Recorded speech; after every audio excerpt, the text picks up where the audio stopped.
আজকে আমি কড়াই পনির বানাচ্ছি। তার জন্য কি কি উপকরণ লাগবে? পনির লাগবে। এইভাবে পনিরগুলো কেটে নিয়েছি। শিমলা মির্চ, পেঁয়াজ 4 টুকরো করে এইভাবে খোসাগুলো আলাদা করে নিয়েছি। ধনেপাতা কুচো, টমেটো 10টার মতন, কাজু বাদাম, পেঁয়াজ, আদা, রসুন, লঙ্কা। প্রথমে আমি কড়াইটা বসিয়ে নিলাম। প্রথমে আমি কড়াইতে সাদা তেল দিয়ে দিচ্ছি।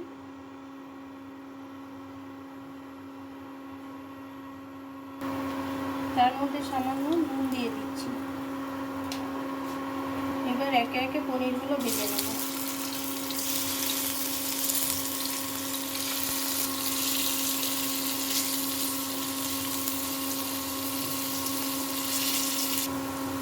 পনিরগুলো ভাজা হয়ে গেছে, এবার এক এক করে তুলে নেব।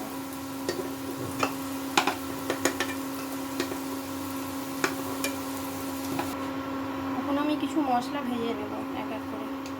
মধ্যে পেঁয়াজ দিয়ে দিলাম,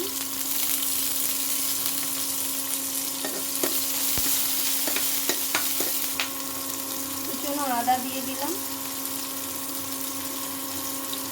4-5টার মতন রসুন দিয়ে দিলাম, টমেটো কুচনো দিয়ে দিলাম, লঙ্কা দিয়ে দিলাম,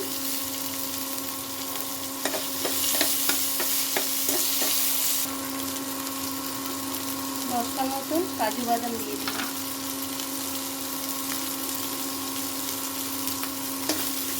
এটা একটু ভেজে নিতে হবে হালকা করে। এর মধ্যে সামান্য নুন দিয়ে দিলাম।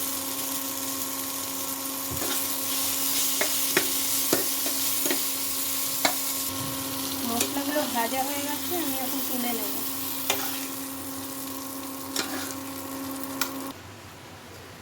এইভাবে মশলাটা যে ভেজেছিলাম এইভাবে মিক্সিতে পেস্ট করে নিয়েছি। একদম মিহি করে পেস্ট করে নিতে হবে।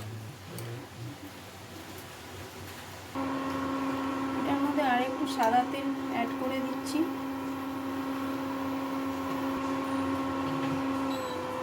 আর 1 চামচের মতন বাটার দিয়ে দিচ্ছি।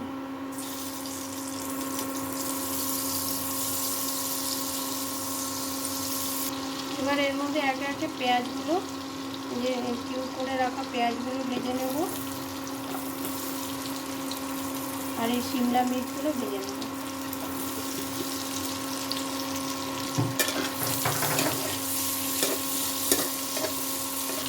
তাহলে সামান্য নুন অ্যাড করে দিলাম।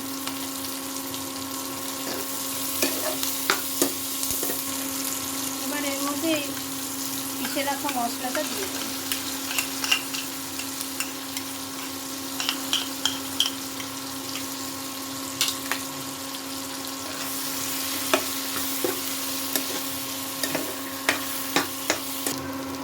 রঙের জন্য একটু কাশ্মীরি রেড চিলি পাউডার দিয়ে দেবো।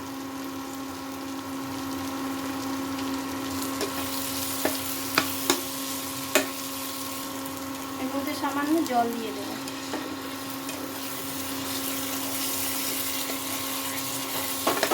তার মধ্যে আমি নুন দিয়ে দিলাম, সামান্য দিচ্ছি কারণ আগে আমি 2-3 বার নুন ইউজ করেছিলাম।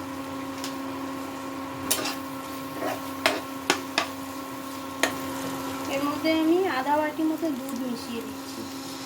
দুধ মেলালে না এটা স্বাদটা ভালো হয়।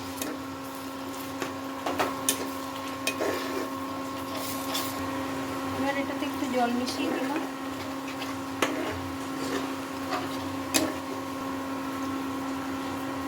গ্রেভিটা ফুটে গেছে, এবার আমি এর মধ্যে পনির মিলিয়ে দেব।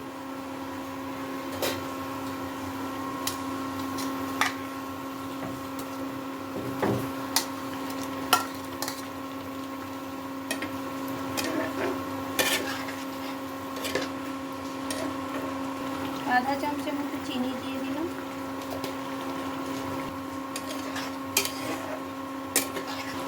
এর মধ্যে সামান্য কাসুরি মেথি আর ধনেপাতা কুচনো ছড়িয়ে দিচ্ছি।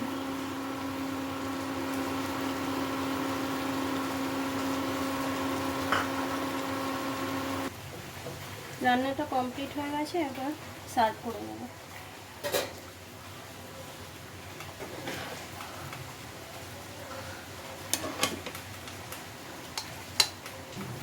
রান্নাটা কমপ্লিট হয়ে গেছে। যদি ভালো লাগে একটা লাইক শেয়ার করে দেবেন।